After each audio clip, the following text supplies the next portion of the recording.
శివుని ఆజ్ఞ లేనిదే చీమ కూడా కుట్టదంటారు. మీరందరూ కూడా ఎంతో పుణ్యం చేసుకొని ఉన్నారు. ఆ పార్వతీ పరమేశ్వర్ల అనుగ్రహాన్ని పొందుటకు ఆ సత్కర్మ చేసుకొని ఉన్నారు. అందుకని ఈ శ్లోకాలన్నీ కూడా మీరు వినగలుగుతున్నారు. ఇప్పటివరకు విన్న స్తోత్రాలు, శ్లోకములు విన్న వాళ్ళందరూ కూడా ఎంతో మహాభాగ్యులు.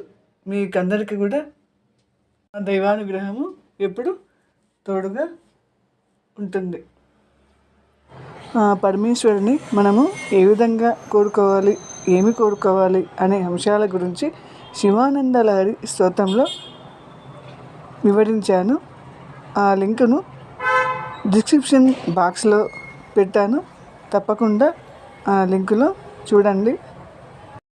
అలాగే అమ్మవారి గురించి, అమ్మవారిని మనం ఏ విధంగా కోరుకోవాలి, ఏ విధంగా వేడుకుంటే అమ్మవారు మనకు అనుగ్రహాన్ని ప్రసాదిస్తారు, అలాంటి మొదలైన అంశాల గురించి మరియు సౌందర్యలహరి స్తోత్రంలో ఏ స్తోత్రం చేస్తే ఎలాంటి ఫలితం వస్తుందో ఆ సౌందర్యలహరి స్తోత్రం అర్థంతో ఫలితాలతో వివరించి వీడియో చేశాను. ఆ వీడియో లింక్ కూడా డిస్క్రిప్షన్ బాక్స్లో పెట్టాను.